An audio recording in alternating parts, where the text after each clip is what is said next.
안녕하세요. 오늘은 다육이 4년 이상 여름을 난 다육이 몇 가지를 소개해 드릴까 합니다. 여름을 4번 정도 났다라는 것은 그만큼 강한 생명력을 가지고 있다라는 것을 보여주는 그런 증거이기 때문에 오늘 소개하는 다육이들 같은 경우는 다육이를 처음 시작하거나 다육이에 관심이 많은 분들이라 그러면 한번 키워보는 것도 괜찮겠다 싶어 가지고 오늘 소개를 해 볼까 합니다.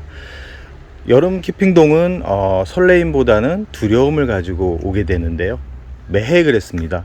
매해 특히 열대야가 오는 매미가 울기 시작하는 그 시점부터 해가지고 가을이 오기까지 그때가 가장 두려운 그런 계절인데요.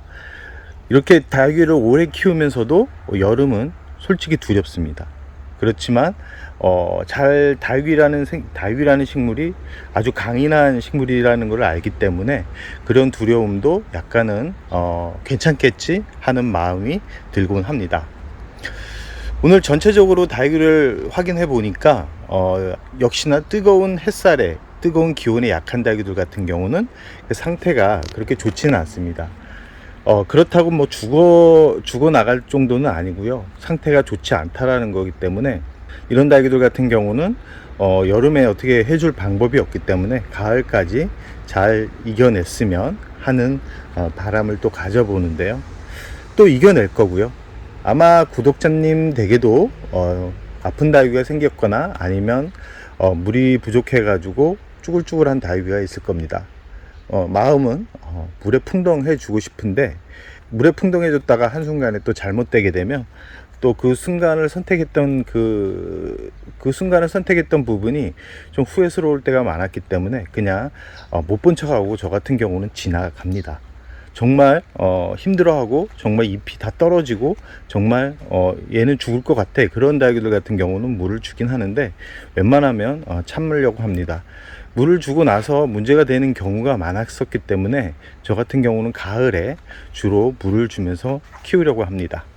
그럼 오늘은 4년 이상 난 다육이를 소개해 드릴까 합니다. 그 첫 번째 다육이 같은 경우는 방울복랑입니다. 이 방울복랑 같은 경우는 아주 생명력이 강하기 때문에 누구나 키워도 부담 없이 키울 수 있고 여름 계절적인 변화에 대해서 민감하지 않은 다육이라고 할 수 있습니다. 방울복랑근과는 또 다른 특징을 보여주는데요. 아주 오래전에 유행했던 다육이지만 지금도 꾸준하게 팔리고 있는 그런 다육이라고 할 수 있습니다.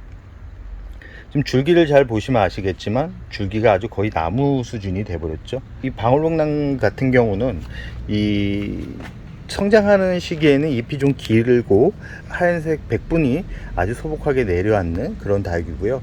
지금 영상에 보이는 방울복랑 같은 경우는 나이가 있어 가지고 이렇게 잎이 작아지면서 동글동글해지는 보랏빛 얼굴을 많이 합니다.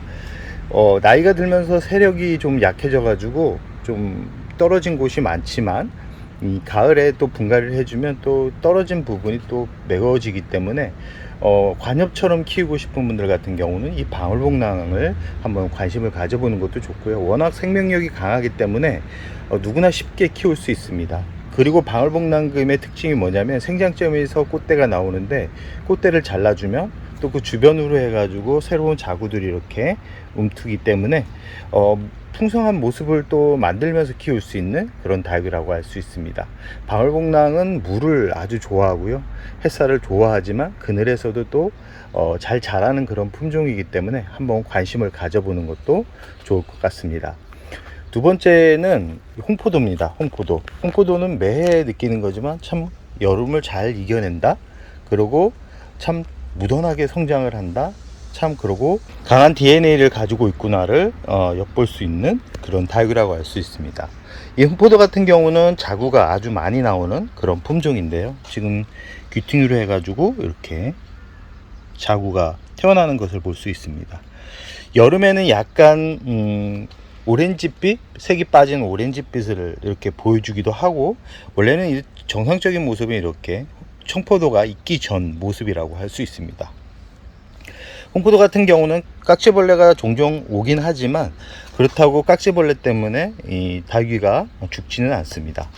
홍포도는 물을 좋아하긴 하지만 여름에는 조금 굶기면서 키워야지만 무름병이 오는 것을 예방을 할 수 있습니다. 홍포도는 전체적으로 1년이 지난 후에 오렌지색 빛으로 단풍이 드는데, 이상하게 홍포도 같은 경우는 벌레들 공격을 받고 난 후에 그 다음에 더 화려한 모습을 보이는 그런 특이한 성질을 또 가지고 있는 참 재밌는 다육이라고 할 수 있습니다.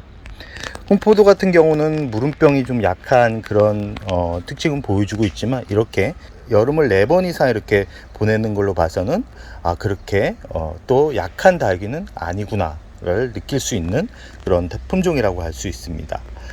이 홍포도는 뿌리가 아주 빠르게 내리는 그런 특징을 보이는 다육이기 때문에 분갈이는 매번 말씀드리지만 1년을 넘기지 않는 게 좋다라는 말씀을 드리고 싶고요.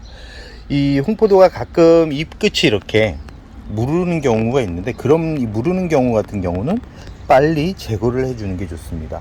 무르는 잎을 그대로 오랫동안 방치를 하게 되면, 특히 이렇게 더운 습한 날 곰팡이병이 발생하면 전체적으로 또 퍼지는 그런 부분이 있기 때문에, 그런 부분만 조심한다 그러면 이 홍포도 또한 오랫동안 키울 수 있는 그런 품종이고, 그러나 초기에는 그렇게 예쁜 모습이 아니기 때문에 선뜻 구입하기가 좀 그렇습니다. 그러나 오래 키우다 보면 또 예쁜 모습을 많이 보여주는 그런 품종이기 때문에 한번 관심을 가져보는 것도 좋을 것 같습니다.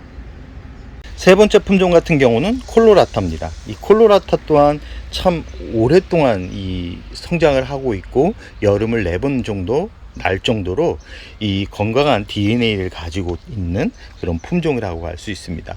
화려함은 없지만 그렇다고 뭐라 그래야 되냐, 좀 투박한 그렇게 또 멋스럽지 않은 다육이도 아닙니다. 단풍이 들면 색이 오렌지빛으로 물이 들어가면서 잎이 단단해지면서 성장을 하는 그런 다육이고요. 제가 햇살을 많이 보여주다 보니까 이렇게 잎이 짧아졌는데, 원래는 이 콜로라타 같은 경우는 잎이 좀 긴 그런 특징을 보여주고 있습니다. 이 콜로라타는 나이를 많이 먹어서 이렇게 햇살에 다져지니까 잎이 이렇게 짧아지는 거고요. 보통 1, 2년 동안은 잎이 길어지면서 손끝이라 그러죠. 손톱 끝이 뾰족한 게 특징입니다.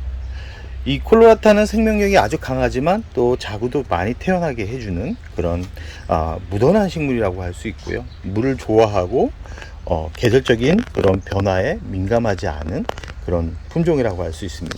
예전에는 콜로라타가 참 비싼 품종에 들어갔는데, 요즘은 또 그렇게 비싸지 않은 품종이기 때문에 구하기는 어렵지 않을 거라는 생각을 해봅니다. 제가 이렇게 4년 이상 키운 다육이를 이렇게 잘 기억해 보면 대부분 분갈이를 제가 참 열심히 해준 다육이들이었습니다. 분갈이만 제대로 해줘도 이렇게 다육이는 오래 키울 수 있다는 것을 이 다육이들을 보면서 또 느끼게 됐는데요. 이 콜로라타 언제까지 제 곁에서 계속 성장을 할지 모르지만 아직까지는 잘 자라고 있고, 큰 문제 없이 한 번도 문제를 일으켰던 적도 없고, 무던하게 있는 둥 없는 둥 잘 성장을 하고 있는 그런 품종이라고 할 수 있습니다. 세 번째는 베이비핑거입니다. 이 베이비핑거 같은 경우도 참 생명력이 강한 그런 품종이라고 할 수 있는데, 이상하게 생명력이 강한 품종들 같은 경우 많은 분들이 또 찾지를 않더라고요. 그 이유는 잘 죽지 않으니 많은 분들이 키우고 있다 보니까 눈에 이렇게 한 번에 들어오는 그런 얼굴이 아닌 거죠. 그러나 제가 다육이를 키워보니까 다육이의 모습이 매해마다 얼굴을 달리하고 모양도 달리합니다. 그런 재미를 느끼는 게 다육이 취미를 더 즐겁게 하는 그런 포인트가 아닐까 하는데요. 다육이를 처음 시작하시는 분들 같은 경우나 다육이를 시작하지 얼마 안 된 분들 같은 경우는 너무 고가의 다육이, 특별한 다육이, 예민한 다육이보다는 이렇게 무던한 다육이로 시작을 하는 게 아주 좋습니다. 검증이 됐다는 거거든요. 검증이 되고 많은 분들이 왜 이 다육이를 키워야 되는지를 조금만 찾아보면 금방금방 많은 정보가 나오는 다육이. 이런 베이비핑거 같은 경우도 참 멋스러운 다육이고, 귀여운 다육이고, 생명력이 강한 다육이고, 근데 요즘 또 인기가 없는 걸로 봐서는 아마 모든 분들이 키우고 있지 않나 하는 조심스러운 예상을 또 해보기도 합니다. 이 베이비핑거는 초기에는, 그러니까 성장하는 시기에는 물을 좋아하지만 어느 정도 나이를 먹어간 시점에서는 물을 또 그렇게 많이 필요로 하는 다육이도 아닙니다. 지금 여름인데 7월에 한 번 준 상태입니다. 그런데도 아직까지 건강한 잎을 보여주고 있고 중간중간 하엽이 지고 있지만 물을 굶겨서 하엽이 지는 거니까 그 큰 문제가 되지 않습니다. 이렇게 줄기가 늘어지는 그런 특징을 보여주고 있기 때문에 긴 화분에다가 심어주면 멋스러움이 배가 되는, 그리고 이렇게 오렌지빛 얼굴을 오랫동안 볼 수 있는 그런 특징도 있습니다. 이 베이비핑거 같은 경우도 제가 1년마다 분갈이를 해 주었고요. 아직까지는 큰 문제가 없지만 이 베이비핑거한테 이 강력한 적이 있습니다. 바로 깍지벌레인데, 깍지벌레가 좀 오는 그런 부분은 있지만 깍지벌레가 오면 씻어서 말린 다음에 심어줘도 큰 문제가 없기 때문에 한번 키워보는 것도 괜찮겠다라는 생각을 해봅니다. 세 번째는 데이비철화입니다. 이 데이비철화도 아주 강한 생명력을 가지고 있는 그런 품종 중에 하나입니다. 이 오렌지빛이 아주 예쁜 다육인데 잎이 그렇게 또 화려하지는 않습니다. 오늘 소개해드린 그런 4년 이상 난 다육이 얼굴을 보시면 아시겠지만 화려함이 없습니다. 화려함보다는 약간 투박한 모습은 보이고 있지만 건강한 DNA, 강한 DNA를 보여준다라는 거. 다육이 잎이 화려하면 전체적으로 키워본 바로는 약합니다. 이렇게 잎이 단순하면서 투박한 다육이들이 오래 삽니다. 꼭 기억해 두시기 바랍니다.